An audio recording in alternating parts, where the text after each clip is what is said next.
Thanks, Peter. So for those of you who don't know me, you can just call me Rav.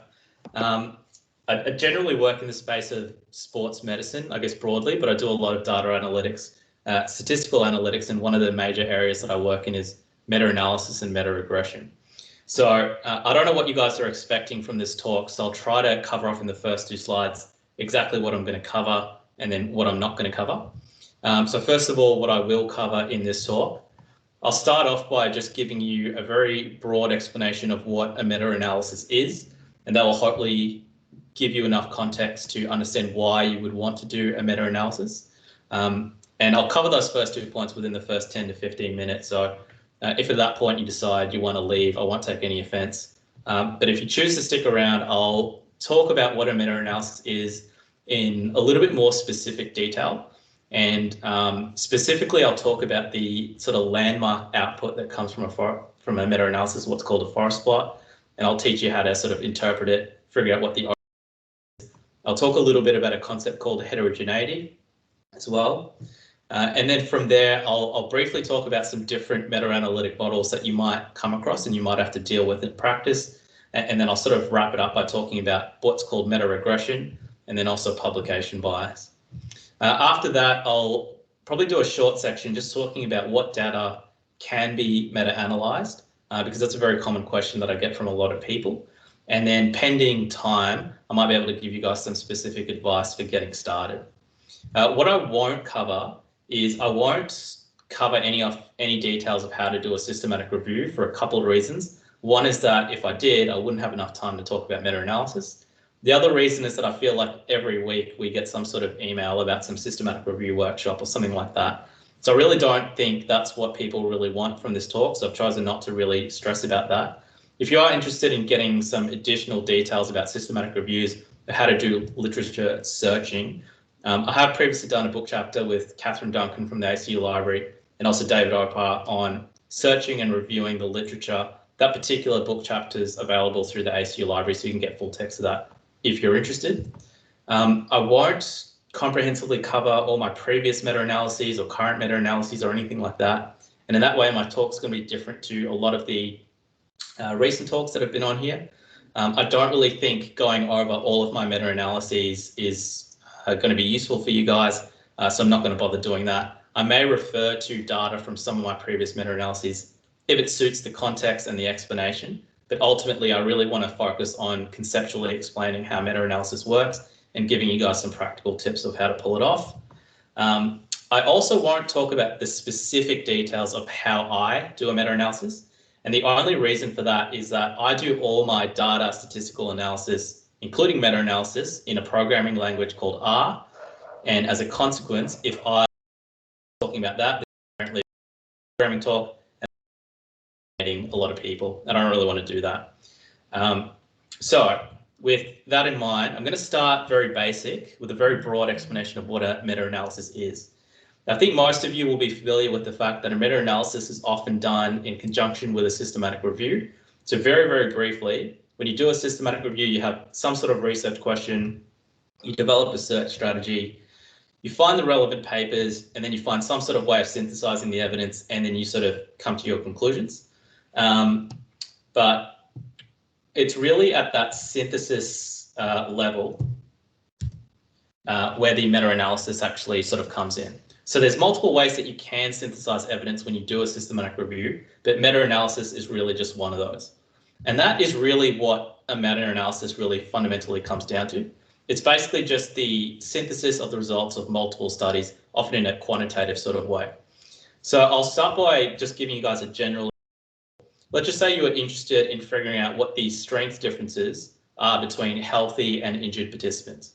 Now, for the sake of this example, it doesn't really matter what the strength test is or what injury we're talking about, but since David Opar always says all roads lead back to the hamstrings, let's just pretend we're talking about that. So imagine that the healthy people are participants that have never torn their hamstring. The injured participants are people that have recently torn their hamstring, and then they get their hamstring strength assessed, and then you basically just want to compare the two. So when you first ask a question like this, you might want to start by looking at the literature and seeing if someone else has answered this question. And if you find relevant studies, you're really looking at how they have quantified that strength difference. And usually there'll be a range of effect size measures that someone could have used. But I think one of the more simple ones would just be a mean difference. So I'll stick with that just because it's fairly intuitive. So I'm basically going to set up a little x-axis here on the right-hand side of the screen. On the left-hand side, that would be 0 newtons. So conceptually, that would mean that the healthy and injured participants had the exact same strength. And then on the right-hand side, we're going to say that's 100 newtons. So we're going to interpret that as the healthy legs are much stronger than the injured legs. So let's say you search the literature, you find a study. The very first study you find happened to found a pretty small effect size. So if I trace that down to the x-axis, that's maybe like 10 newtons. But you keep searching the literature, you find a couple more studies. So study 2 found a pretty big effect size, maybe 70 or 80 newtons. Study 3, maybe 40 newtons. And then study 4, maybe about 60, 70 newtons, something like that. Now, one thing you might notice is that the points that I've used to represent the studies are of different sizes. And that's just because different studies have different sample sizes, and that's going to become important when we start to figure out what a meta-analysis is. But basically, one thing you might notice is that different studies, even though they've assessed the same basic thing and used a very similar population, they tend to find different results. And this is very common if you've ever searched the literature. And the reason for this sort of comes back to your fundamental understanding of statistics. You know, when you ask a question like, are there strength differences between healthy and injured participants? You're really asking what the difference is at the population level. So imagine we could assess the strength of every single healthy person and every single injured person. So I'll just put a couple of normal distribution curves at the top of the screen.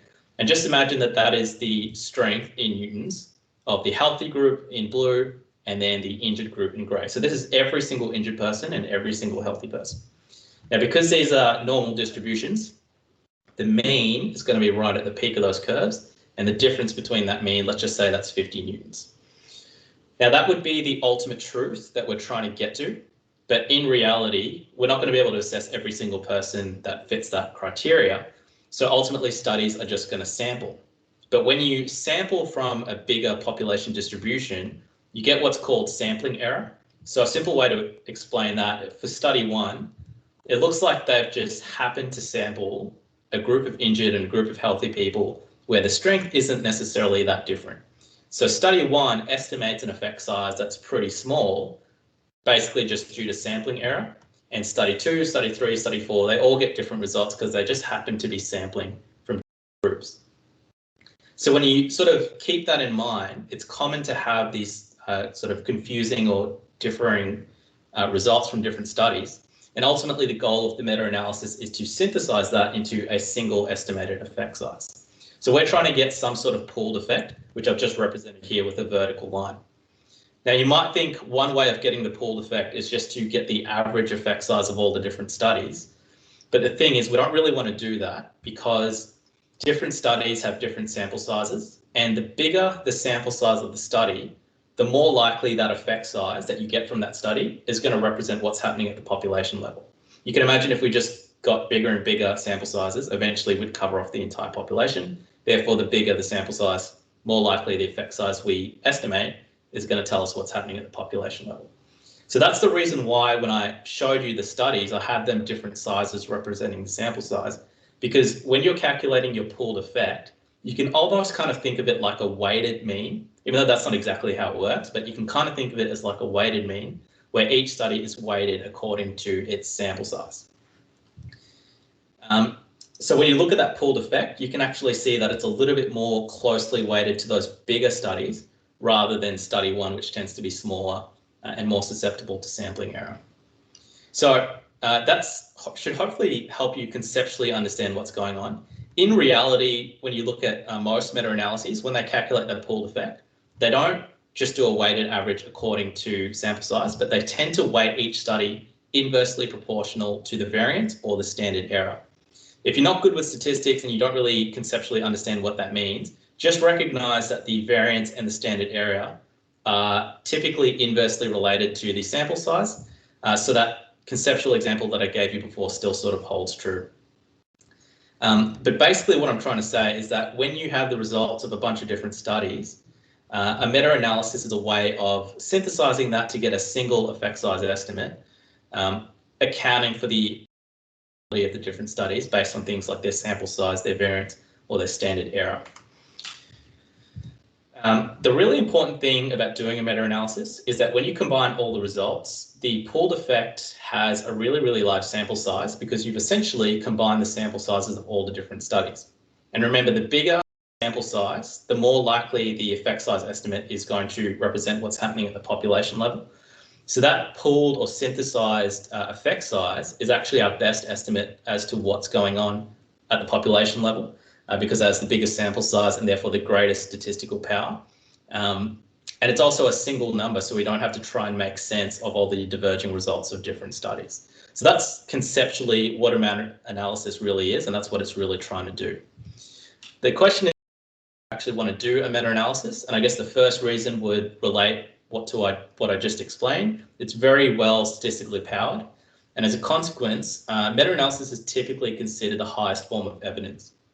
So I'm sure many of you have seen this sort of evidence pyramid, which looks something like this. It can actually be a little bit counterintuitive depending on how you read it, but essentially what it's trying to say is the higher up the pyramid, the greater strength of evidence.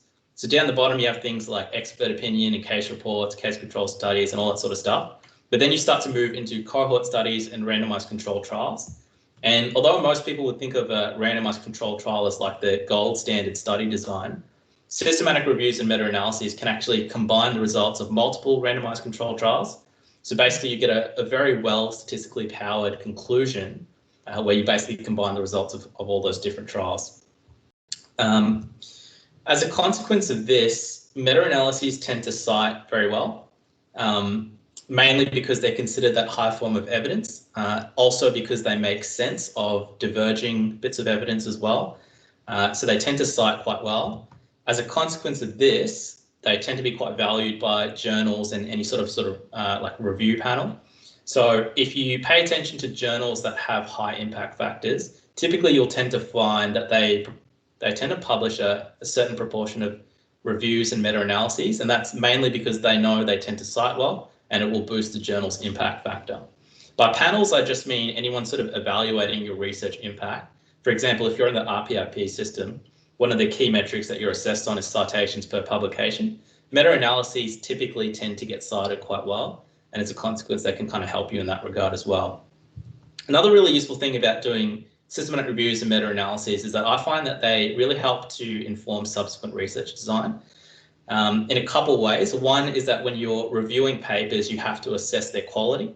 And by assessing the quality of other papers, you tend to identify sort of mistakes that a lot of other people make. You also identify holes in the literature, and you also start to really appreciate how important it is to report your data really well. There's nothing more frustrating than doing a lot of meta-analyses like I have, and then looking at papers that have almost everything you want, but they don't report the data. You try contacting them and then they don't get back to you. So it really helps you appreciate how important it is to report your data effectively as well. So for that reason, I find meta-analyses and systematic reviews are actually a really good thing to incorporate in HDR research programs. Obviously, it's not going to work in every single circumstance, but I do think it is a valuable thing to include in someone's HDR project if it's within their scope. Another nice thing about meta-analysis tends to be considered original research, but you don't face certain barriers, one of which would be the burden of going through ethical approval. Another really nice thing, obviously, if you don't require face-to-face research, so when there's global pandemics and all that sort of other stuff, you can still sort of push ahead with meta-analysis. And then a final point that I'll just sort of bring up is that it's quite collaborative. And I don't mean that in sort of like a, like a happy, let's all hold hands under rainbows or anything like that. I just mean that when you're doing a systematic review, it's actually fairly easy to distribute workload over a bunch of different people. So if you're someone that is trying to boost your research allocation, and at the moment you don't have a lot of research allocation, doing a meta-analysis might be one of those really intelligent things to do because you can actually work with other people, maybe established researchers, maybe other people like yourself who don't have a lot of research hours. You can work together, pull together a systematic review and meta-analysis. And again, because they tend to cite well, you probably get a lot of bang for your buck. So I'll sort of leave it there. Hopefully I've convinced you of the value of meta-analyses. Again, if you want to sort of tune out now, feel free to, I won't be offended. If you want to stick around with me, I'm actually going to talk about what a meta-analysis is in a little bit more detail now. I find that visual representations are the easiest way to understand meta-analysis. So I'm actually going to start with the forest plot, which is the key output that comes from a meta-analysis. Now, when I bring this one up, you're going to see a lot of words, a lot of numbers, a lot of stuff going on. Don't bother trying to read any of it. I'll talk you through everything that you see on your screen. For some general context, this forest plot is one that I made from one of my previous meta-analysis that was published in 2016. So all the data is real except for the study names. I changed those. There's a good reason why I changed those study names. I'm happy to explain that at the end, but for now, just accept that majority of the data is real except for the study names. So I'm going to explain what you're seeing here. I'll start by talking about all the data and the numbers first, and then I'll explain the actual main plot part of it as well. So the first thing you see, and I'm going to work from left to right here, first thing you see is all the individual study names. Pretty much all forest plots will have the individual study names, whereas a lot of the other data that you see on your screen here, some people will choose to present them and some people will choose not to. The next section that you can see on this particular forest plot is the study data. Now, the type of study data that you see here will depend on the effect size that you're dealing with. In this case, the effect size that I was looking at was what's called the standardized mean difference, and I'll explain what that is very soon, but for now, just recognize that in order to calculate that, you need the sample size, the mean, and the standard deviation of the two groups. For this particular meta-analysis, I was looking at hamstring range of motion or flexibility after hamstring strain injury. So that's in the injured leg and then also in the healthy leg. And that's basically the data that you can see there. You've got the sample size, mean, standard deviation of the injured leg, and then the same for the healthy leg as well. Then you've got your main plotting area. I'll come back to that. But on the other side of that, we can see it says SMD. That stands for standardized mean difference. That just happens to be the effect size that I was looking at. Could be any number of other effect sizes, a mean difference, an odds ratio, or correlation, whatever the case may be. A standardized mean difference, if you don't know what that is, it's conceptually the same thing as like a Cohen's-d effect size, which I think a lot of you will be familiar with. If you're not familiar with it, it's basically a way of expressing a mean difference relative to the pooled standard deviation of the two groups. That's really useful because sometimes when you look at mean differences, they're expressed in different units and all sorts of stuff, and that makes synthesis a little bit tricky. Standardized mean differences are easy to interpret, and they also have the benefit of being able to compare different units. So you've got your standardized mean difference there, you've got the 95% confidence interval just next to it, and then the last column, you've got your weighting. As I mentioned before, when you calculate a pooled effect size in meta-analysis, each study is weighted inversely proportional to something like the variance. And as a consequence, each study sort of has its own weighting or how much it contributes to the overall pooled effect. So that's the main data part of what you see here. Just keep in mind that not all forest plots will have all that data. A lot of them will just have the study names and then the actual main plotting part. So I'll just explain how the plotting part actually works. Whenever you see a forest plot, the first thing you really want to look at is the x-axis down the bottom. And typically that's just going to be whatever effect size you're dealing with. So in this case, it's a standardized mean difference, but it could be odds ratio, correlation coefficient, anything like that. The next thing I'll sort of point out is this vertical solid line, which is centered on 0 on that x-axis. And that basically represents the null effect. Now, most forest plots will have some sort of representation of the null effect. In this case, no differences between groups, because that really helps you interpret the results of individual studies and then the overall pooled effect. Now, for each study, what you can notice is like a blue square and then a grey horizontal line. So the blue square basically represents the study-specific effect size estimate. So if you trace the middle of the square down to the x-axis, that's the effect size of that particular study. And then the grey line represents the upper and lower limit of the 95% confidence interval. So if you look about 3 or 4 studies down, you can actually see that for those studies, the confidence interval actually crosses the null effect. And that's the reason why we typically have the null effect, because if the confidence interval crosses that, we consider that to be not significant. And if the confidence interval doesn't cross that vertical line, then we tend to consider that to be a significant effect as well. Now, another thing you might pick up on, and this is a little bit hard when you look at those top few studies, but especially those bottom 3 studies, you might notice that the size of the squares is actually bigger compared to some of the other ones. And if you focus on those bottom 3 studies, you'll actually notice that they actually tend to have the biggest sample size. And as a consequence, they tend to have the biggest weighting. and that's actually reflected in the forest plot by having the biggest squares. So oftentimes, and it's not consistent for all forest plots, but often the size of the square will give you an indication of the actual weighting or how much that study contributed to the overall pooled effect. And then the last thing to really pick up on that plot is that overall pooled effect, which is typically communicated with a diamond. In this case, we have a grey diamond. So the middle of the diamond basically tells you the effect size, and then the ends of the diamond basically tell you the 95% confidence interval. Now, these are actually pretty easy to interpret. If the grey diamond crosses the null effect, it's considered not significant. And in this case, where it clearly doesn't cross the null effect, to be a statistically significant finding. In this case, because it's to the left of the null effect, our conclusion was that injured legs have less range of motion than healthy legs. Now, if you look at the data on the right-hand side, just next to that, you can see the actual numbers. So in this case, the effect size was -0.6, and then the confidence interval was from -0.88 to -0.32. So before I sort of move on from that, I mentioned before that not all studies will actually present all the data. Some of them will just have the study names and then the actual plot. If you actually know how to read a forest plot, I'm sure you can see now that it actually communicates a lot of information, and it pretty much communicates everything that you need to know about that meta-analysis. Personally, I prefer to show data. I'd rather over-disclose than under-disclose, but everyone has their own preferences. But just keep in mind, if you know how to read the forest plot, it makes your life a lot easier. The last thing I want to point out at the bottom left is the heterogeneity statistics. And this is something that I think a lot of people will tend to overlook. I've got two statistics there in this particular forest plot, what's called the I-squared statistic and then the tau-squared statistic just next to it. I'm really just going to focus on the I-squared statistic just because it's really easy to interpret. It's just a percentage, 0 heterogeneity, and then 100 means substantial heterogeneity. I think the easiest way to explain heterogeneity is visually. So I'm just going to jump over to a new slide here.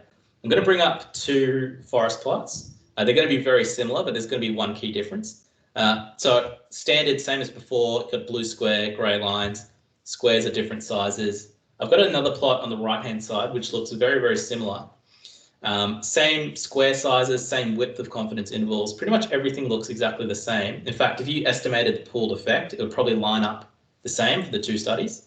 The key difference is that if you look on the left-hand side, that plot, all the different subgroups or all the different studies, their confidence intervals tend to overlap quite a lot. So that would be considered to have low heterogeneity. Whereas if you look at the plot on the right, the confidence intervals don't tend to overlap very well at all. So that would be considered to have high heterogeneity. So essentially heterogeneity is telling you something about the overlap of the confidence intervals. And that's really important because, as I explained before, different studies are going to have variable results just due to sampling error. But if you have high heterogeneity, that might be an indication that there's something else going on in your data beyond normal sampling. So that's why heterogeneity statistics are important to pay attention to, because if they're really high, it might be telling you that you've missed a really important effect moderator that you should have considered. So it is really important to understand how heterogeneity actually works. Now, as far as interpreting the actual I-squared statistic, which I mentioned before, it's just a percentage. There are a few different guidelines. I'm going to just list the guidelines from the Cochrane handbook. So basically they say if it's 0 to 40%, then it might not be important. 30 to 60 might be moderate. 50 to 90 may be substantial, and then 75 to 100 is considerable heterogeneity. Now, when you're actually interpreting your I-squared values, there's a couple of other things to consider, which I think are really important. The first thing you want to look at is the magnitude and direction of effects. So for example, if you have a forest plot and there's not a lot of overlap for your confidence intervals and you get a really high I-squared, you really want to pay attention to that overall effect and its direction. So if all those studies, even if they're really heterogeneous, but they're all to the left or all to the right of the null effect, and let's just say they all represent a really large effect, well then chances are the pooled effect that you get from all those studies is probably going to be fairly robust in terms of the conclusions that you make about it. So sometimes the I-squared statistic might be a little bit less important depending on the context and the specific meta-analysis that you're doing. Another really important thing to recognize is the statistical power for I-squared statistics is often really, really low. And I don't actually know why the Cochrane guidelines are so vaguely worded. I don't know if you guys noticed when I brought that up that, might not be important, might represent heterogeneity, some of the limits that tend to overlap. I think potentially one of the reasons why they tend to be so vague is because they recognize that statistical power is often low. And as a consequence, they don't want you to make sort of snap definitive decisions just based on that I-squared statistic just on its own. One thing you could do is look at the 95% confidence interval of the I-squared statistic. That might give you an understanding of how much precision that you have. But my general advice is to pay attention to the I-squared statistic, but don't treat it as like a definitive sort of thing where if it's really high, then you're screwed and, or anything like that. But essentially, as I mentioned before, if you have high heterogeneity, it might suggest that there's something going on in your data that extends beyond sampling error. So we expect some variability due to sampling error, but there may actually be something else going on in the data that you haven't actually accounted for. Now, this may seem like a really, really big deal, but it does also depend on the meta-analytic model that you're working with. So I want to just briefly touch on that right now. There are two key types of meta-analytic models. There's a lot more, it can get very, very complex. But the two key ones that you'll come across are what's called the fixed and random effects models. So the very first plot that I've brought up here, this is the same one that I brought up earlier in the presentation. And I gave you a conceptual explanation of how meta-analysis works. That was actually an explanation of a fixed effects model. So basically what happens is you have all these different studies. They're trying to estimate the same population effect. Their effect tends to vary due to sampling error, but ultimately they're trying to get to that same pooled effect. When you have a random effects model, it's very similar, but the difference is each study may have its own population effect that it's trying to estimate. So you actually have an additional error term. So it's not just an error between the study's effect size and the pooled effect, which is presumably the population effect, but basically each study can actually have its own population effect. And that's essentially what a random effects model is. Now, if you didn't understand that, that just sort of sounded like mumbo jumbo, I'll just sort of give you like a general example. If someone like a research group came up with like a new drug and they gave it to a bunch of people with diabetes and they did a study on that and they found amazing results and then they publish it, then a bunch of other researchers around the world see that study and they're very skeptical. So they go read that paper, they replicate the methods as closely as they can, and then they publish their results. In that circumstance, if you were synthesizing all those results, you'd probably go for a fixed effects model because all of those studies have tried to do the exact same thing in the exact same sort of population. So you would expect each study to be estimating the same population effect, and the variance between them would ultimately just be due to sampling error. If I give you that same example, so you've given people with diabetes a drug and you want to see what happened, but then the studies that tried to replicate that had some other subtle differences. So for example, the next study that came along only investigated, say, young people with diabetes. And then the next one looked at old people with diabetes. And the next study used intravenous administration instead of oral. So ultimately, you're still looking at the same basic effect size. So what is the change in whatever the outcome is after you give someone this drug? But there are some differences in the true population effect that you're trying to estimate. So we'd want to account for that in a particular model, and that's when you use the random effects model. Now, I can't speak on behalf of everyone, but in my area, I mostly work in sports medicine, and I've only ever used random effects models. I've never come across a circumstance where I felt I needed to use a fixed effects model. I would imagine that's similar for most people, partially because that just seems logical to me, and also partially because the majority of the meta-analysis I've read tend to be random effects meta-analyses. So hopefully you understand conceptually, at least, what the difference is. So in case you guys are ever doing a meta-analysis, hopefully you know which one that you would pick. Another really important thing I want to bring up here is the inferences that you can make from these models. So if you are using a fixed effects model, any inferences that you can make from that apply only to the population that you've studied. Whereas if you've used a random effects model, the inferences that you can make can actually be a little bit more generalizable because you've accounted for a fact that there's something else beyond sampling error. In other words, you've accounted for the fact that there's different populations. So that's something that's really important to understand about the differences between those two groups or two types of meta-analytic models. Or something else I was going to say. Oh yeah. So the way that I've sort of led into talking about random and fixed effects models is I started talking about heterogeneity and then I've led into this. I don't want anyone to think that I'm advocating that you run your meta-analysis, you check the I-squared statistic, and then if it's really big, then you do a random effects model or something like that. You should actually know beforehand whether or not you're doing a random or fixed effects model. So once you get your studies and you understand their methodology, you should already know whether a fixed effects or a random effects model is the right choice. So that sort of leaves, hopefully that answers sort of one question that you had in your mind, but that still leaves another unanswered question. If you do a meta-analysis and you get a really high I-squared, what should you do about it?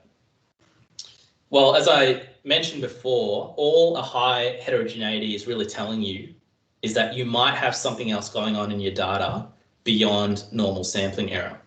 So basically, you've got some sort of other effect moderator that you need to think about, and you might need to try and account for that in your analysis. Now, one of the ways you can do that is with what's called subgrouping. So what I'm going to do here is I'm going to bring up the same data forest plot that I brought up before from hamstring flexibility.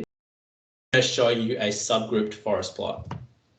Now, again, a lot of stuff going on. Don't try to read any of the words or anything like that. You don't really need to worry about any of that detail. Just sort of listen to what I'm explaining. The first thing I want to sort of point out is at the very bottom of the plot, you'll actually notice that all the pooled results are exactly the same as the forest plot that I showed you before. So the pooled effect is still -0.6, same confidence interval, the I-squared is still 69%, all exactly the same because that incorporates all the individual studies. What you'll notice is different is that if you look at the main plot, it's actually broken up into little chunks.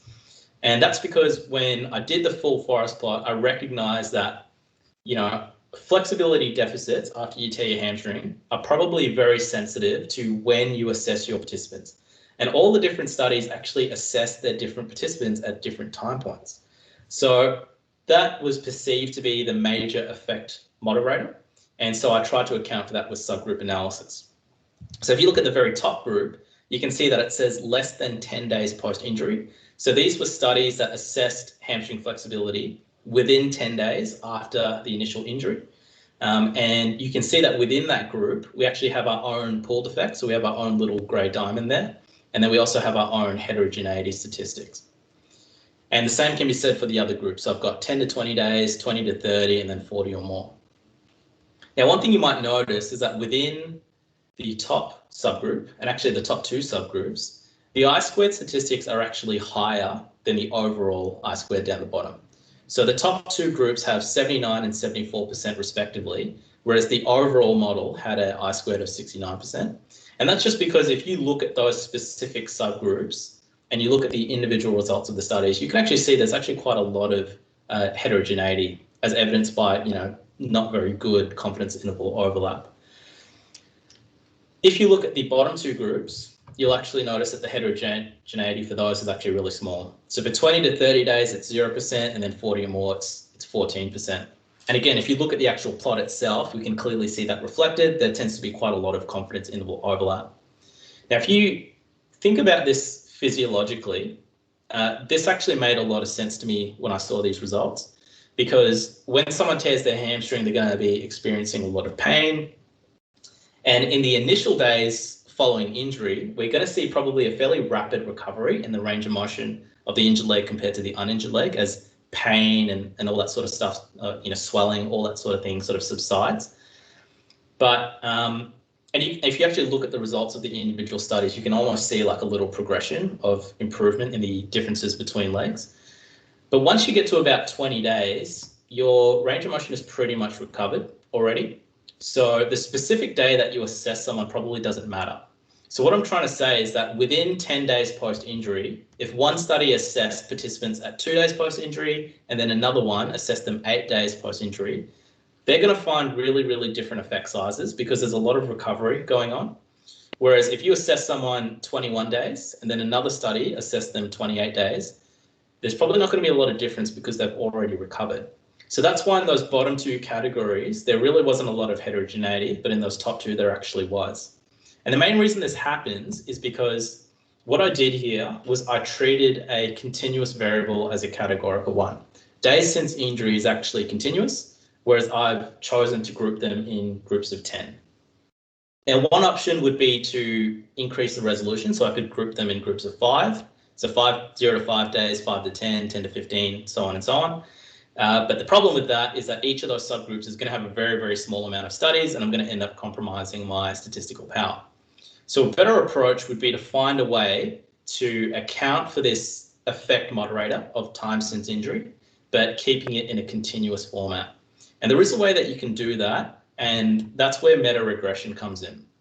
So at this point, I'm going to move away from actual data, and I'm going to go back to more of a conceptual approach. And the reason I'm going to do this is I really want everyone to have a good understanding of what meta-regression actually is, because when I collaborate with other people and I do meta-regression for them, they always look at it and think it looks absolutely amazing. But conceptually, it's actually relatively simple. So I'm going to start with that same sort of axis that I had before. So effect size, and we're just going to pretend this is a mean difference. To start off with for meta-regression, you actually just want to move this to your y-axis. And then I'll have all my different studies. So same as before, each study lines up with a particular effect size estimate that was found in that study. And then the size of the bubble is proportional or inversely proportional to the variance or the standard error. All you really do in meta-regression is you have your effect size on the y-axis, and then on the x-axis, you have some sort of potential moderator. So let's just pretend that this was the age. And then you basically just plot the points against each other, and then you fit a line to it. So effectively, meta-regression is conceptually very, very similar to linear regression. I'll admit that in practice, it's a little bit more complicated because you have to account for the different weightings of different studies. And also, if you have a random effects model, it's a little bit more complex there as well. It's more like a mixed model rather than a standard linear regression model. But hopefully you can see that conceptually, meta-regression actually isn't that complicated. And you can add layers of complexity if you want. So you might have an additional categorical variable or maybe an interaction. So maybe there's a particular relationship for studies that looked at males and a different relationship for study that looked at females. You don't also have to stick with linear regression. You can do nonlinear meta-regression.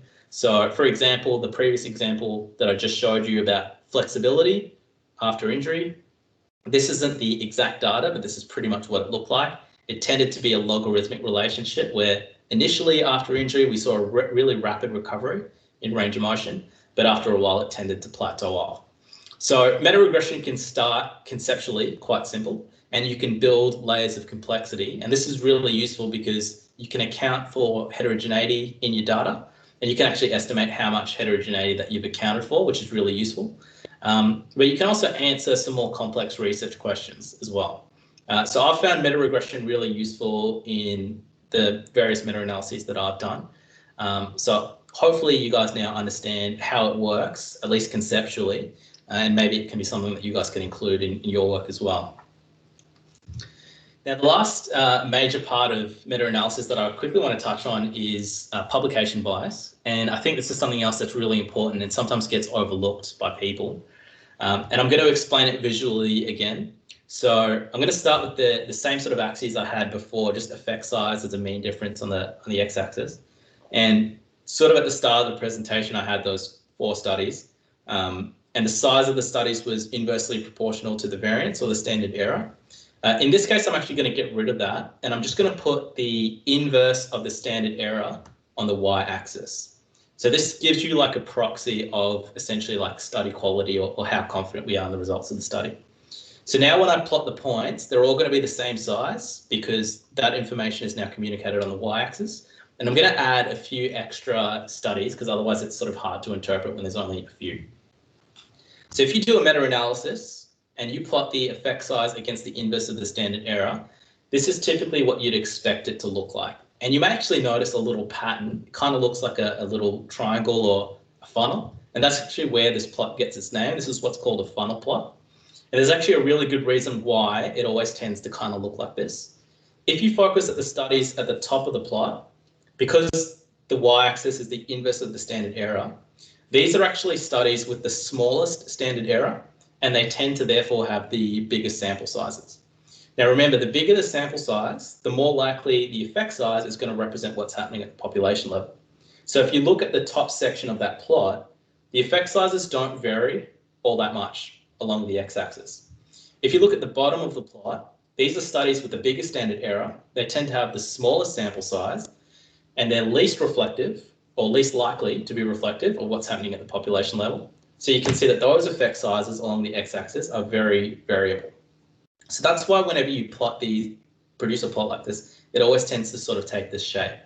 Now, if you happen to get a really nice symmetrical forest plot like this one, the pooled effect is probably going to be right in the middle. Okay, so we can just pretend this is our old example where, you know, we've got 0 newtons, no difference in strength, and 100 newtons, big difference in strength, right? So this would be an ideal sort of circumstance. In practice, when you do funnel plots, it often doesn't look like this. It tends to look more like this. And there's a good reason why this tends to happen.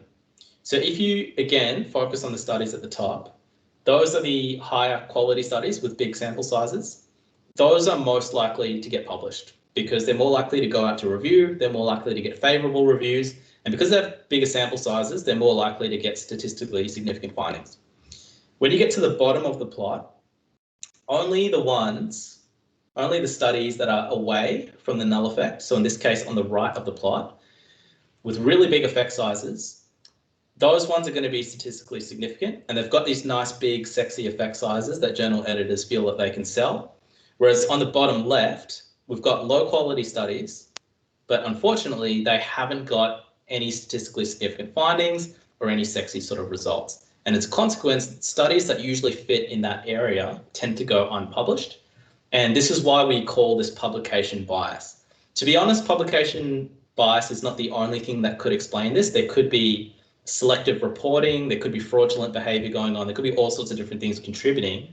But the really important thing is that if you have an asymmetrical funnel plot, what will tend to happen is your pooled effect will actually shift towards the right, which means you'll tend to be overestimating your effect size.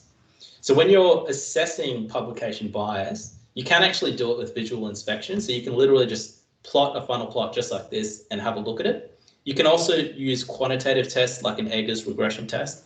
Just keep in mind, whatever you tend to use, the number of studies you have really matters. You can imagine if I showed you this plot with only 4 or 5 studies, you wouldn't really be able to see any asymmetry really clearly. So you need to have a decent amount of studies to be able to assess this. But if you do have enough, it is really important to look at because you may be overestimating your effect sizes.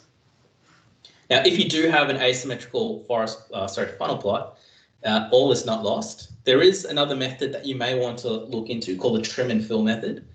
Essentially what this does is it helps us estimate the bias. So if you have an asymmetrical forest plot like this, if you use the trim and fill method, essentially what it will do is it will impute some missing studies in order to restore symmetry into the funnel plot. You can then recalculate your pooled effect size. And now this recalculated value is not a true value because it's relying on made up data. So you don't want to report it as your result, but you can look at the difference between this re-estimated effect size and then your original pooled effect size. And it can give you some context as to how much bias is in your sample. So for example, in this particular circumstance, my original biased effect size would have been like maybe, I don't know, 60 newtons. But when I've corrected for it, it ends up being 50 newtons. So even though I've likely overestimated my effect size, chances are the conclusions that I make from that are probably going to be robust. All right, I've been talking a lot and possibly very fast. So just a quick sort of sum up of everything that I've done. Hopefully you understand what a meta-analysis is and why you might do it. I hope that you are comfortable with forest plots, knowing how to read the pooled effect, and you have a decent understanding of what heterogeneity is and what you might do about it. I hope you have a decent understanding of the differences between the key meta-analytic models, fixed and random effects models, and then hopefully at least you have a conceptual understanding of what meta-regression and publication bias actually is. Now, the ultimate goal is that you guys actually have the ability to include this in your own research practice. But my secondary goal is that at the very least, you are now better at being able to read and interpret other people's meta-analyses. At this point, typically like to talk about the frequently asked questions that I get. And that's just because I tend to collaborate with a lot of different people now on meta-analyses, and I find that a lot of the questions that they ask me tend to be quite similar. I often get asked things like, what outcomes can I meta-analyze? Can I do indirect comparisons? All these sorts of things. For the sake of time, I'm not going to be able to get through all of these. So I'm actually just going to answer the first one for you, and then I'll flip back to the slide. If anyone else wants to ask me that in question time, I'm more than happy to. So I did really want to cover off what outcomes you can meta-analyze, because I truly believe that my knowledge of this actually helps me come up with meta-analysis ideas all the time, because whenever I'm reading literature and I see a particular outcome, it tends to spark my interest. And I know in my head whether or not it can be meta-analyzed, and that helps me come up with ideas.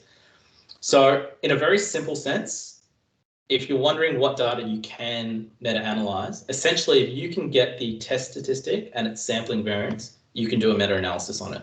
That would be my very broad answer. In practice, typically there are a few key outcome types that you tend to deal with. There's continuous data, and typically you're looking at things like mean differences, standardized mean differences, both of which I've already talked about. There's something called the log ratio of means, which I don't expect anyone to have a really good understanding of, but essentially it's kind of like the standardized mean difference, but it's not as sensitive to the standard deviation of each sample. And then you can also look at something like the coefficient of variation, and that would be if you're not interested in mean differences, but you're interested in the differences of variability between the two groups. You can also synthesize things like proportions and rates. So I'm using both of those in a current meta-analysis where I'm looking at the proportion of people that get injured compared to people that are at risk of getting injured. And then in terms of rates, I look at things like incidence rates and rates ratios. You can also meta-analyze things like survival data. So some of you may be familiar with Kaplan-Meier curves or hazard ratios, that sort of stuff. That can all be meta-analyzed. Correlations.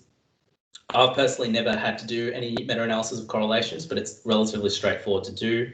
And you can also do things like your binary outcomes, and these ones tend to be a little bit more common as well. Things like odds ratios, relative risk differences, basically the metrics that you get from a 2x2 contingency table.